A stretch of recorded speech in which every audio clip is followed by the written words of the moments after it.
Mimi nina furaha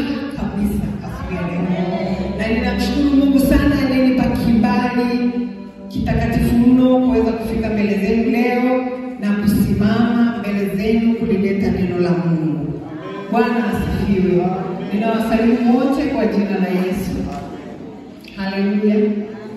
Nitaidi tuwe na furaha kwa sababu sasa ukija nyumbani kwa Mungu alafu ukakaa tena na huzuni, haitakuwa vizuri. Usirudi nyumbani na huzuni. Usirudi nyumbani umekasirika, wala umechukia, umeumizwa. Rudi nyumbani umekutana na nguvu za Mungu. Haleluya. Na mahali hapa zipo kwa uhakika kabisa.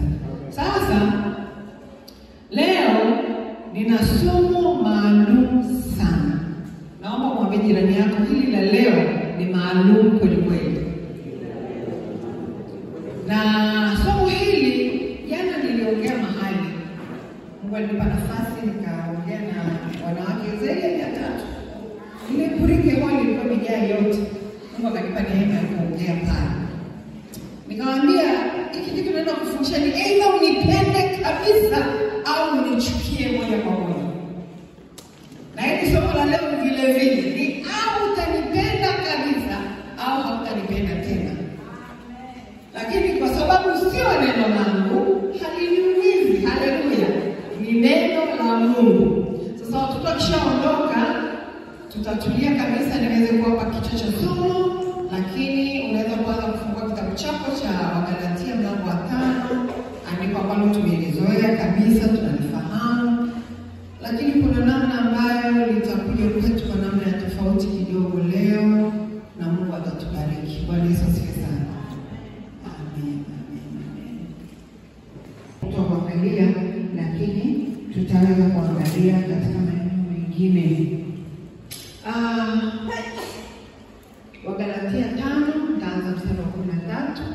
Na kabla ya hivyo nitaomba nimshukuru Mungu, niombe kwa ajili ya neno, niombe kwa ajili ya nafsi yako. Na mimi ninapoomba, hebu jiombee tu. Neno la Mungu Biblia inasema kututakasa. Hebu muombe Mungu Roho Mtakatifu hili neno leo likubadilishie maisha, likutakase, likufanye mtu mpya kabisa. Bwana Yesu asifiwe sana. Tuombe. Baba mwema, katika jina la Yesu nakushukuru sana kwa ajili ya siku ya leo na kiume na watoto wetu. Bwana, umetupa neema ya kufika nyumbani kwako baada ya mambo mengi, lakini hata ukawekeze yaliyo kwako Bwana yanayotoka katika moyo wako. Asante na kuomba utakapokuwa unasema na watoto wako usinipite Bwana, ukaseme na mimi pia siku ya leo. Ninalibariki jina lako. Ninakushukuru kwa ajili ya kila mmoja wetu katika jina la Yesu Kristo. Amen. Andiko la kichwa cha somo nimekipa kichwa kinachoitwa kuishi maisha ya Ukristo sawa sawa na tunda la Roho. Nikasema hili somo ni kati. Sasa sio maisha ya Kikristo, sababu Kikristo hiyo ni culture, hiyo ni mila. Mimi nazungumza Ukristo. Kuishi kama Kristo. Kuishi maisha ya Ukristo sawa sawa na tunda la Roho, na niseme nao kwa namna ya tunda la Roho. Nataka pia nimshukuru Mungu kwa ajili ya kila mgeni ambaye ninamuona leo. Tuna wageni wawili watatu. Karibuni sana. Naomba msikie nyumbani, tutawapa nafasi ya kumpa Yesu maisha kama mtataka, na pia tutawatambua baadaye. Kwa hiyo karibuni sana na Mungu awabariki. Nisije nikasahau hilo. Biblia inasema hivi katika Galatia 5:13-25. Maana ninyi ndugu mliitwa mpate uhuru, lakini uhuru wenu usiwe sababu ya kufuata mwili, bali tumikianeni kwa upendo. Maana Torati yote imetimilika katika neno moja, nalo ni hili: umpende jirani yako kama nafsi yako. Lakini mkiumana na kulana, angalieni msije mkaangamizana. Hivyo mimi nimesema, Biblia inasema. Basi nasema enendeni kwa Roho, wala hamtazitimiza kamwe tamaa za mwili, kwa sababu mwili hutamani ukishindana na Roho, na Roho hushindana na mwili, kwa maana hizi zimepingana, hata hamwezi kufanya mnayo yataka. Lakini mkiongozwa na Roho, hampo chini ya sheria. Basi matendo ya mwili ni dhahiri: uasherati, uchafu, ufisadi, ibada ya sanamu, uchawi, uadui, ugomvi, wivu, hasira, fitina, faraka, uzushi, husuda, ulevi, ulafi na mambo yanayofanana na haya. Katika hayo nawaambia mapema, kama nilivyokwisha kuwaambia ya kwamba watu watendao mambo ya jinsi hiyo hawataurithi ufalme wa Mungu. Mambo yanayofanana na haya ni mengi: majivuno, uongo, kiburi, chuki, hasira, vitu vingi, wizi, choyo, mchoyo.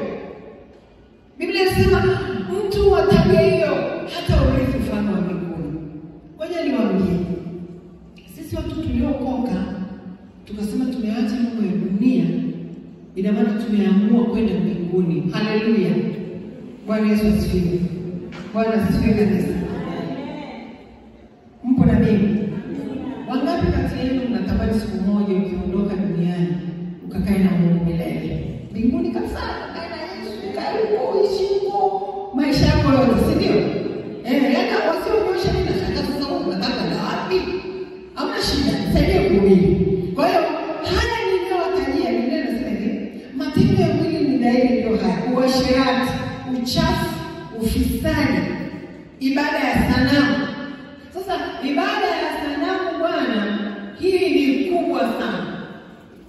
Chochote unachokiabudu ni ibada ya sanamu. Kwa mfano, labda una saa yako nzuri kama hii ya kwangu, ambayo hata ukiingia ndani ya maji ishiki maji, unaiabudu, unaipenda kuliko ndani kwa mfano mtoto akiigusa unapiga kelele, au ikipasuka moyo wako nao unafanya nini? Unapasuka. Watu wengine wa ibada ya sanamu ni simu, wengine ni kiatu, wengine ni saa, wengine ni akili aliyonayo darasani. Sawa, wengine wanafunzi na watu wengine wao, wengine ni fedha alizonazo, wengine ni magari, wengine ni nyumba nzuri aliyojenga.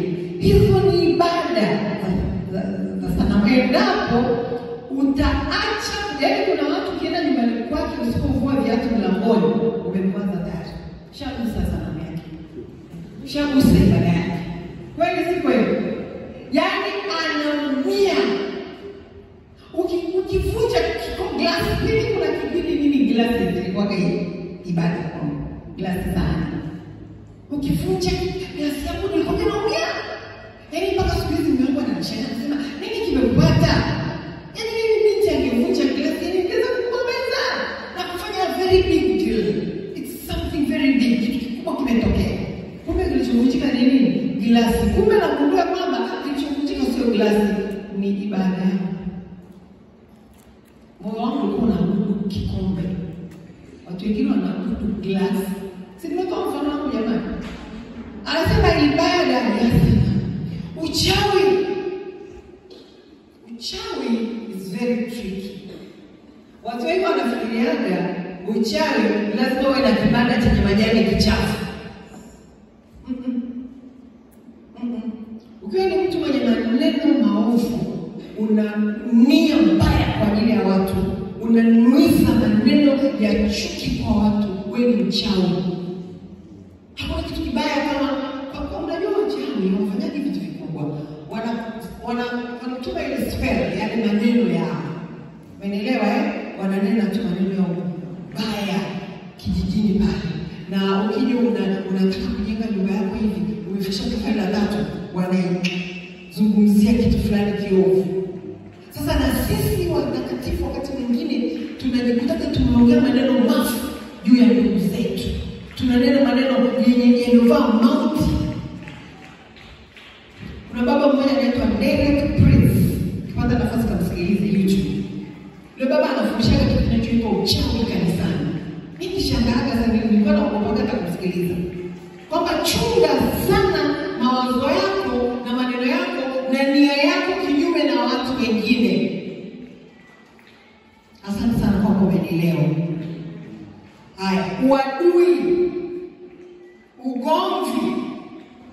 Sasa mtu anaanza nauliza, kwa nini Mungu aandike hili andiko kwenye kitabu cha Galatia? Kwa nini? Haleluya. Sio mimi chombo, na nimeomba Mungu anitumie. Na nataka niwahakikishie jambo la ajabu sana. Nimekuwa na wiki ngumu sana. Sikupata maandalizi mazuri. Lakini nimekaa kwenye gari nikamsihi Mungu. Nimekuja mapema tu. Nikakaa mbele za Mungu, nikamwomba Mungu, akanipa ujumbe mzito. Nilimtafakari kwa ujumbe huu wiki nzima hii, lakini kwa sijapata nafasi ya kuandika. Kwa hiyo nataka nikwambie kitu kitokani na mimi. Sijapanga ujumbe huu. Ninaongea na Mola wako. Mungu atusaidie sana. Sijamwandaa kabisa. Najiondolea utukufu na chochote ambacho ningeweza kusema nimehusika katika somo hili. Tunda la Roho sio matunda, bali ni tunda. Biblia inasema usuda, ulevi, ulafi, ugomvi, wivu, hasira, fitina, faraka, majivuno, kiburi, masifa, yataweka kila kitu unachotaka. Hawata urithi kamwe au mambo yanayofanana nayo, hata urithi wa Mungu. Sasa ukiwaza unaona kwamba mimi hapana, nataka nijiepushe na mambo haya. Mungu anisaidie nisiwe mlevi, nisiwe mlafi, nisiwe mwongo, nisiwe na wivu, nisiwe msengenyaji, nisiwe na kiburi na majivuno, nisiwe mwongo, nisiwe na chochote hiki ambacho Biblia imekiita matendo ya mwili. Sasa mstari wa 22 Biblia inasema hivi: lakini tunda la Roho ni upendo, furaha, amani, uvumilivu, utu wema, fadhili, uaminifu, upole, kiasi. Juu ya mambo kama hayo hakuna sheria. Na hao walio wa Kristo Yesu wamemsulubisha mwili pamoja na mawazo yake mabaya na tamaa zake. Tukiishi kwa Roho na tuenende kwa Roho, tusijisifu bure tukichokozana na kuhusudiana. Haya maandiko, nimesoma maandiko mengi. Kwa kawaida watu wanarukiaga hapa tu 0:22. Wanasoma ile kidogo kidogo ina raha, kidogo inasikika vizuri. Lakini kumbuka, tunda la Roho hutokea ni matokeo ya kile kitu kinachokambuliwa, kile kinachotoka kwenye tunda. Wazungu wanasema ingredients. Sio matunda ya Roho. Mimi zamani nilisumbuliwa na picha. Kwa sababu tulikuwa tukifundishwa habari ya tunda la Roho, tunaonyeshwa matunda kwenye basi, kwenye kikapu. Kwa mtu fikra yako inajifikiria kwamba yale ni matunda. Sasa leo naomba nikufutie hicho kitu. Ni tunda moja tu. Ni kama nimebeba tunda la apple fruit. Tunda la apple moja tu. Ndani ya tunda lile tunapata vitamins, tunapata roughage, tunapata maji. Umeelewa? Ndani ya lile tunda kuna vitu vingi ambavyo ni mpaka nikafanya nikasearch kidogo nijue katika apple kuna nini. Ukichukua limao, nalo lina vitu mbalimbali. Kuna vitamin C kule ndani. Kuna vitu vingi sana. Kwa wanaamini limao linatibu mambo mengi sana. Kwa nini? Ingredients yale yanayopatikana ndani ya lile tunda kwa ukamilifu wake ni mambo mengi sana. Sasa tunda la Roho Mtakatifu, ndani yake kuna mambo haya yafuatayo ambayo mimi nimekuja kwenu asubuhi ya leo kulikumbusha kanisa la Samaria ya kwamba tuishi maisha ya Ukristo sawa sawa na tunda la Roho. Amen. Unapofanya chochote kinyume na tunda la Roho, wewe wokovu wako haujakaa sawa sawa. Itakuwa unatudanganya. Ni maonyesho ya nje ambayo hayana maana. Hamna sababu ya wewe kuonekana kama umeokoka, kumbe katika uhalisia haujaokoka. Biblia inasema hautaurithi ufalme wa Mungu. Mimi natamani kurithi ufalme wa Mungu kwa namna yoyote. Leo nitakupa mifano ya watu katika Biblia kama 5 hivi. mfano mmoja ni mfano wa mtu ambaye alipambania maisha yake kweli kweli, na aliteseka sana katika kusimama na kuishi maisha yaliyojaa tunda la Roho. Lakini Biblia inasema baadaye alipofikia mahali alipomaliza maisha yake, alimaliza maisha yake vizuri na akalala na wazee. Huyu ni mmoja, sitaki kumtaja, nitamtaja baadaye. Kwa hiyo tuende taratibu. Tunda la Roho sio matunda kama ambavyo nimesema, sio roho, tuseme limao, chungwa, apple, ndizi, ukachanganya mbalimbali. Watu wengi wako wanaweka matunda 9. Kwa hiyo ndio upendo, furaha, amani. Hapana kabisa. Tunda la Roho ni hili moja, lakini ndani yake kuna upendo, kuna furaha. Na ukitaka kupata test ya limao, sio kulitazama. Unapolitazama limao, unaweza tu kuliangalia ukafurahi, umeona tunda hilo na ukahisi ya kwamba lina ladha fulani. Lakini ukitaka kujua ladha ya tunda, ni lazima ulikamue. Ukikamua lile tunda, ukanywa yale maji yake, sasa utaweza kujua lile tunda lina test aje. Kule India, mimi nimekaa kule kwa muda, kuna matunda ya kila aina, mengine siji kuona toka nimezaliwa. Kwa hiyo ili nijue hili tunda likoje, lazima nilinunue nikalionje nyumbani. Na wanakusifia, hili vizuri, linatibu hivi, wanakusifia kwa kweli. Lakini kama silijui tu. Sasa, ili tuweze kujua mtu huyo ana tunda la Roho, kuna kitu kinachoitwa kukamuliwa. Lazima upite kwenye kukamuliwa. Ni yale matokeo yanayotokana na tunda kukamuliwa, ingredients. Wakati mwingine tunashauriwa kabisa kuchukua ile tunda, hata ndizi. Wanasema ukichukua ndizi mbivu zile, ukachukua ile majani yake, kweli ukala lile tunda utapata calcium, hata kama miguu inauma au imeshikana na naye, ukila ndizi ile ingredient inaenda na inanyosha ile mifupa, inakaa vizuri. Lakini pia ukiwa unashika upate usingizi, ukachukua ile majani yale lile unalolimenya na naye, ukasafisha vizuri, ukalichemsha, ukanywa yale maji, unapata kitu kinaitwa melatonin, unalala vizuri. Hizo unazozungumzia. Ni nini kinakutoka baada ya kuchemshwa, baada ya kukamuliwa, baada ya kupikwa? Ni nini kinakutoka? Kwa sababu katika maisha haya tunapikwa, tunapitishwa katika mambo magumu katika maisha, tunasengenywa, tunasemwa vibaya, tunatazamwa vibaya, tunaongelewa vibaya, tunapigwa mawe. Mtu mmoja kaniambia unashona matunda mengi, ndio maana unapigwa mawe sawa sawa. Haleluya! Wanasema mtu yenye matunda ndio anapigwa kweli kweli. Sisi tunatokwa na tunda la Roho Mtakatifu. Tumejaa tunda la Roho Mtakatifu.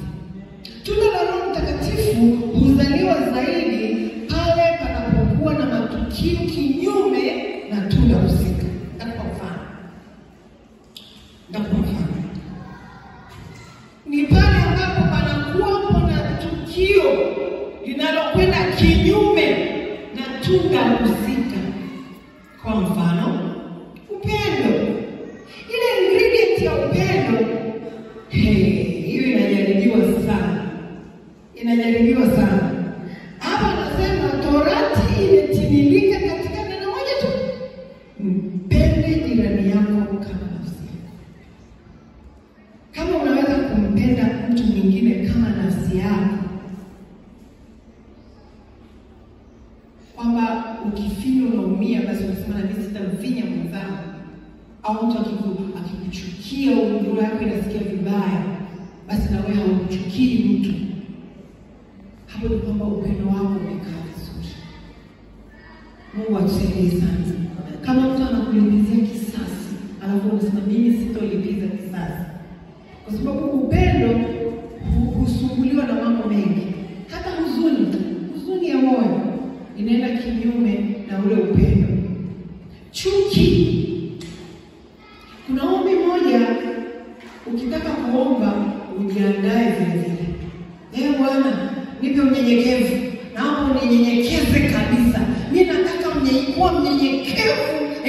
Niwe mnyenyekevu. Mungu anamwambia niwe mnyenyekevu mpaka chini kabisa.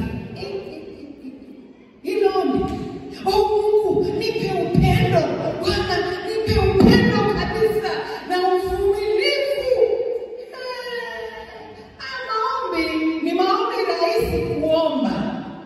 Lakini yale majaribu ya upendo yatakapokujia, yale majaribu ya unyenyekevu yatakapokujia, ndio utajua kwamba ulikuwa unaomba nini. Maana watakudharau watu. Wewe unaomba kwa unyenyekevu. Watatokea watu watakao kudharau. Alafu sasa tuone kwamba je, hilo tunda ile ingredient itatoka ile ingredient. Furaha inasuguliwa sana, na nimeandika hapa kukosa furaha. Lakini furaha zetu zinasuguliwa. Hata jirani tu anaweza akaachia wakala mboga zako. Hilo ni furaha yako na upendo wako kwa jirani unatikiswa. Na unyenyekevu, si umesema Mungu naomba unifanye mimi niwe mnyenyekevu. Unaachikiwa tu, Mungu anakucheki tu. Amani, machafuko, magomvi katika familia zingine wana magomvi. Alafu unasema nimeokoka. Wakati ugomvi ukitokea kwenye familia yako, wewe ndio mpiga kelele wa mwisho na unaongea maneno mabaya kinyume na ndugu zako na wale ambao wamesababisha machafuko. Manake Mungu alikuwa anamaanisha machafuko yanapotokea katika jamii, labda katika ndoa yako au jirani au baba yako na mama hamuelewani, alikuwa anatarajia wewe utoe hii ingredient ya amani. Wangapi mnanielewa? Asante sana. Mungu akubariki sana. Wewe ikutoke amani. Na tukashangae. Mungu atusaidie sana. Mpaka natamani kuwapa mifano halisi haya.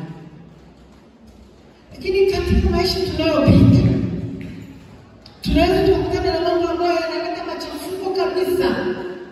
Lakini wewe mtu uliokoka, bado unakuwa umejaa furaha. Watu wanashangaa, anawezaje kuwa na amani hii katika hali kama hii? Hapo ndipo anamuona Mungu.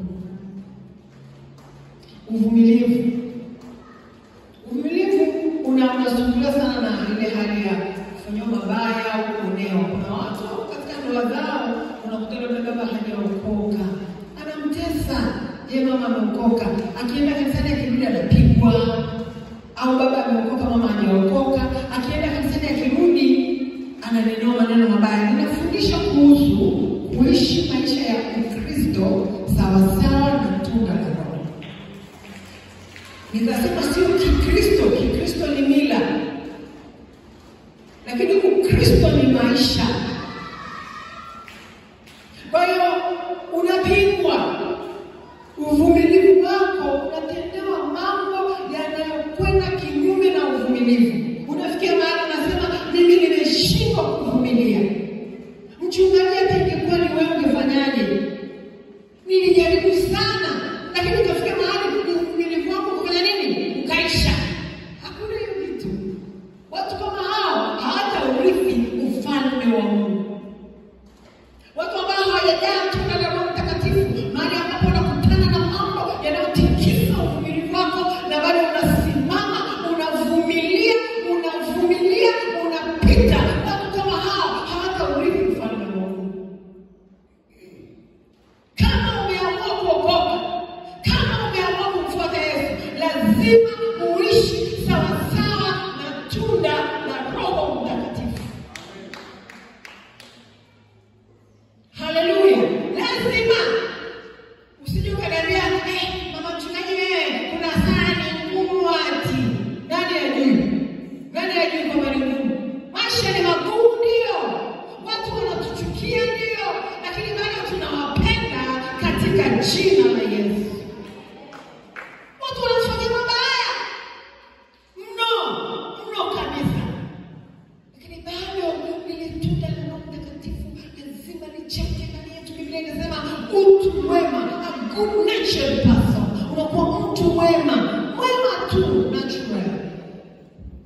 tunza maisha yako. Mimi huwa nimefikia mahali ambapo wala siogopi kusema. Nathubutu kusema hivi.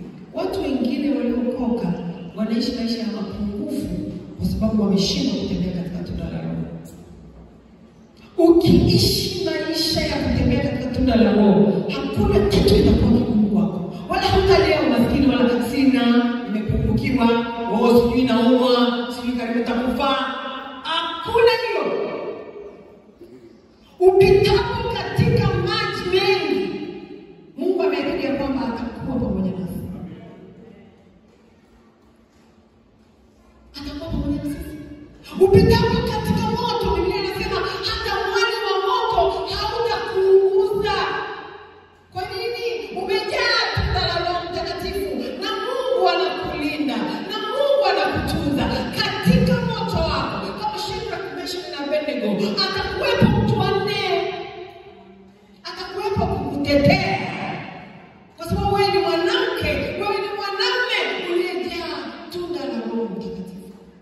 Lina faida mno kuliko tunapofikiri. Fadhili, utufadhili. Watu wengine ni wachoyo, hawana huruma, hawana tabia ya kumfadhili mtu kabisa. Hawezi kutoa ufadhili wa kitu chochote. Hata kama ana kiatu, hajakivaa miaka mitatu, anakikalia tu kule ndani. Hana fadhili. Hawezi kumfadhili mtu kwa chochote. Hata maji kama hawezi kumpa. Ana uchoyo ndani yake. Biblia inasema ufadhili uaminifu. Sasa hapa kuna uaminifu sasa. Wewe. Ndio kuna watu ambao hawawezi kupewa kitu ya mtu akaishika mpaka jioni. Amepewa shilingi milioni mtu nipelekee mahali, atafanya kitu fulani. Sio anakatia na karatasi special hapo. Hawana uaminifu kabisa. Ni waizi. Apewe fedha za watu wengine wanafanya kazi za fedha kubwa. Hana uaminifu. Anapewa nafasi ya kufanya kazi kwa mtu, nyumbani kwa mtu. Ataingia kama ni mahali anaweza kufikia gold za mama pale, anaiba gold, anaiba perfume, anaiba sufuria, anaiba kijiko. Kuna mtoto mmoja anachekesha somo kiliko. Unaiba kiliko unapeleka wapi? Akaiba kijiko, sio mwaminifu kabisa. Yaani kuna watu ambao huthubutu kumwachia nyumba yako hivi. Maana unajua atafanya miujiza. Uko ndani ni pekua pekesho hapa na nini hapa. Hana uaminifu. Mungu atusaidie, kusema wote Mungu atusaidie. Uaminifu ni tunda la Roho. Ukipewa mtoto watu, mfikishe. Wewe mtoto wa kiume, unatembea na mtoto wa kike barabarani, mfikishe kwao. Acha kumwangalia macho ya mama mawili. Wewe sio mwaminifu kabisa. Na uaminifu bana, hili ni semina kabisa. Acha tu niruke. Najua Mungu Roho Mtakatifu atakupa kuelewa. Lakini Mungu akikupa neema akakupa kazi mahali, uwe mwaminifu. Utashangaa kazi. Biblia inasema hiyo karama itageuka. Sawa? Karama mtu hugeuka alafu inampatia mahitaji. Hiyo karama itageuka, itakubariki. Lakini ukipewa pesa za watu za kazini, umepewa nenda kanunue mbegu kwa mfano. Umepewa hela, unapewa weka hela hii kwa mafuta kwenye gari, peleka watoto mahali fulani. Umepewa shilingi ngapi? 1,500. Kwa unaweka 130. 20 unaweka mfukoni na ile shilingi 20 ndio inaenda kulipa zile ya ndio kulipa. Na kwa mfano ukaiba kisu changu. Sema ndio jaribu langu liko kwenye glasi kisu sahani. Nishawaambia ukaiba kisu changu au sahani yangu. Ukaenda nyumbani. Kile kisu kikifika nyumbani kinageuka kinakuwa cha kwako. Ni kisu cha nani? Kisu cha nani? Kinakuwa ni kisu cha nani kifika? Unaona kama inawezekana ndani ya mwili. Kile kisu kikifika nyumbani kinaenda kinageuka kinakuwa ni kisu cha kwangu. Kama mimi nimeiba kwa mama understand. Ngoja mimi ndio niwe mwizi. Nimeenda kwa mama understand, nimeiba kisu na ndoo. Tukifika nyumbani mimi na kile kisu na ndoo,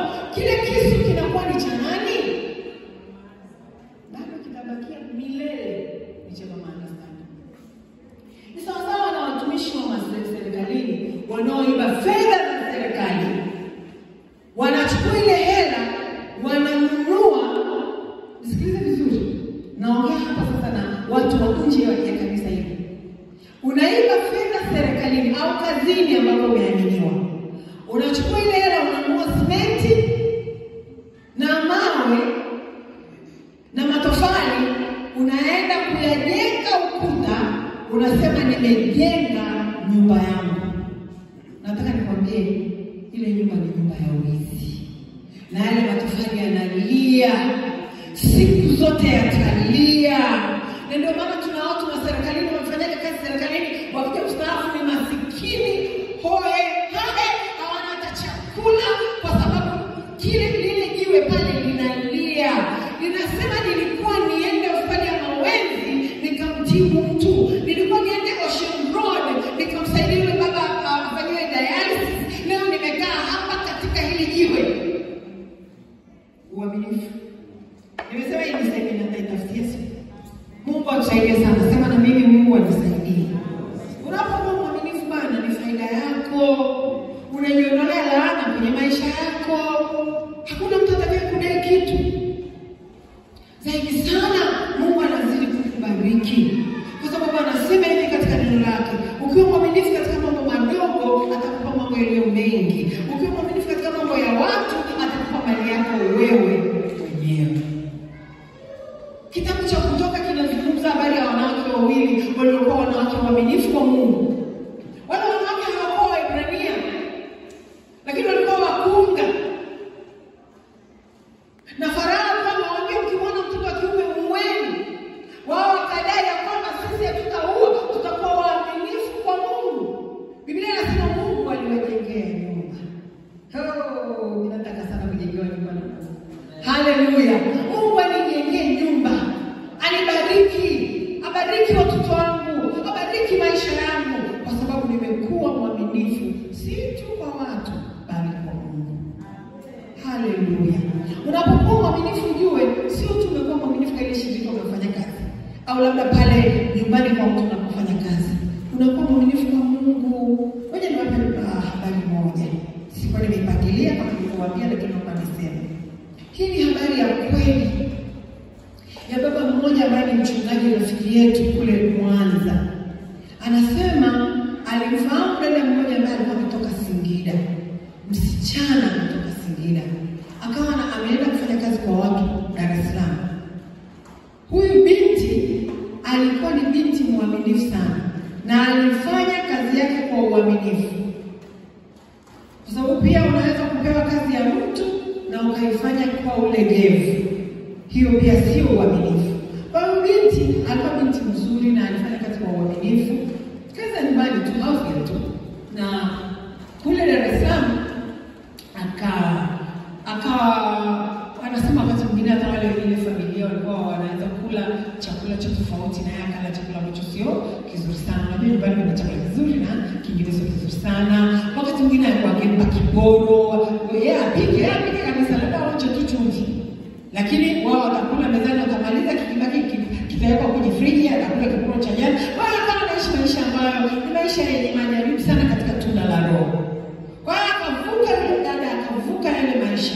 Siku moja mchungaji, yule rafiki yetu anaitwa mchungaji Mkungu, akafika Dar es Salaam, akasikia mtu anakuja hodi, amebaki mwanamke mmoja hivi, amebaki liprado lake jeupe, anamwambia mchungaji, Bwana asifiwe. Wewe nani? Ili kumwangalia vizuri, akamwambia wewe ni fulani, wewe ni nani fulani. Amesimama pale, kipindi hicho Prado ilikuwa gari nyingi. Kipindi ile Prado ndio zimetoka, sio sahihi. Sasa tunagetea Prado gari ya kawaida tu. Kipindi hicho haikuwa kawaida. Umeelewa? Yalikuwa ni kama shilingi, ni gari la ukweli. Yule dada amepaki hapo, akamsalimia mchungaji na kuingiza mkono mfukoni na kumbariki mchungaji. Nenda kesho, akamwambia niambie kilichotokea, nini kimekupata? Akamwambia kuna mchungaji, Mungu amenibariki, niliolewa. Akaanza sasa kueleza aina ya mtu aliyemuoa na ukuu wa Mungu alikuwa amempa, na Mungu amembariki bila hivi, na kama kule dawa amejenga namna hii. Hebu niambieni, uaminifu au lipi? Unalima sana sasa. Wewe unaweza kusema mimi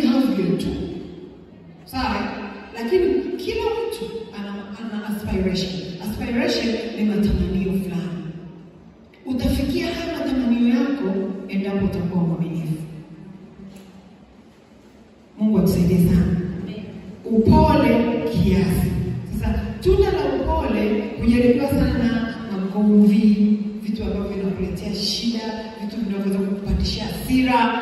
Kwa hiyo unakutana na mambo haya. Sasa kuna watu wanasema hivi, tunda la Roho ni upendo, furaha, amani, uvumilivu, utu wema, fadhili, uaminifu, upole kiasi. Hapana. Nawafutia tena. Mimi nimetoka kwenye dini. Dini yangu ilikuwa inaniambia ni upole kiasi.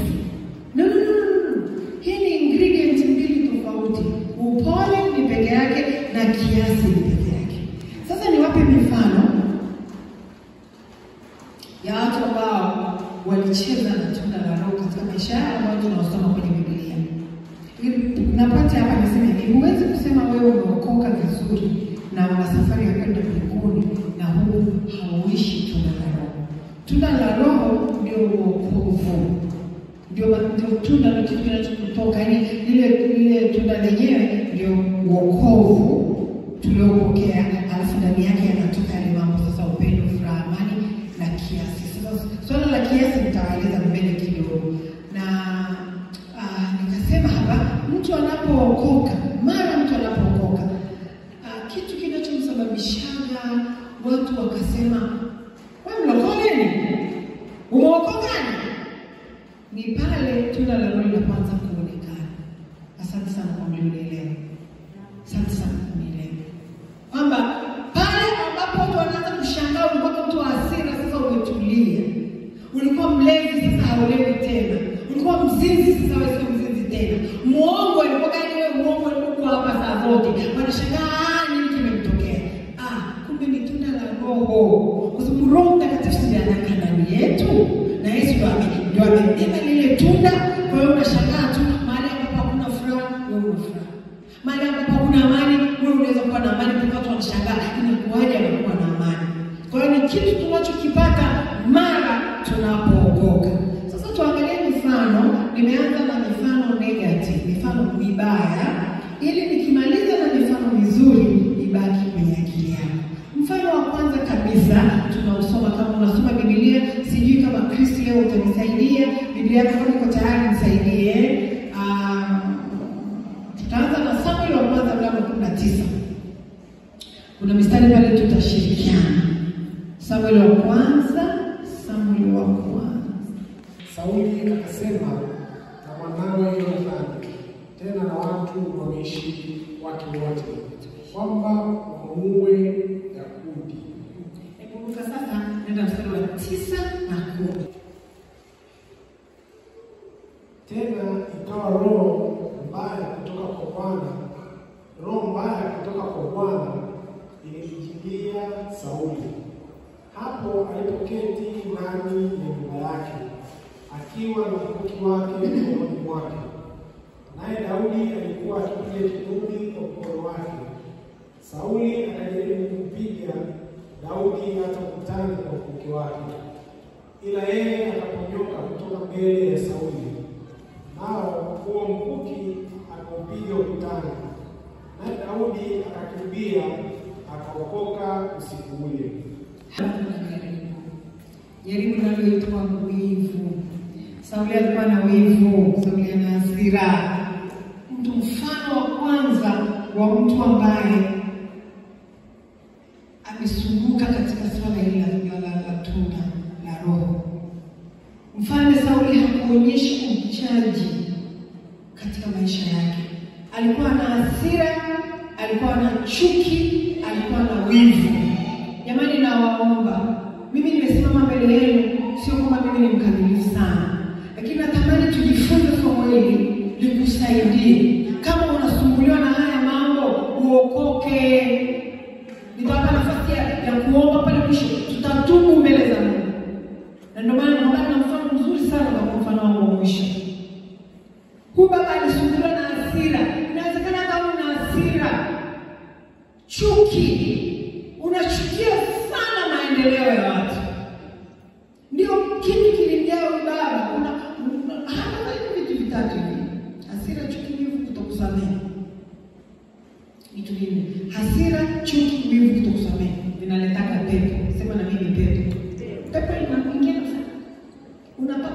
unaenda kanisani kwa ndugu yangu hivi kuna pepo.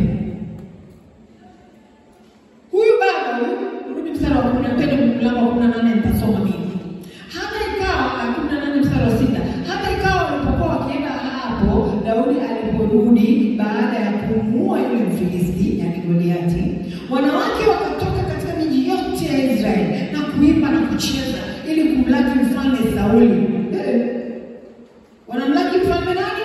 Sauli. Wakatoka na matari na shangwe na vinanda, na wale wanawake wakaitikiana wakicheza wakisema, Sauli amewaua 1000 zake na Daudi 10,000.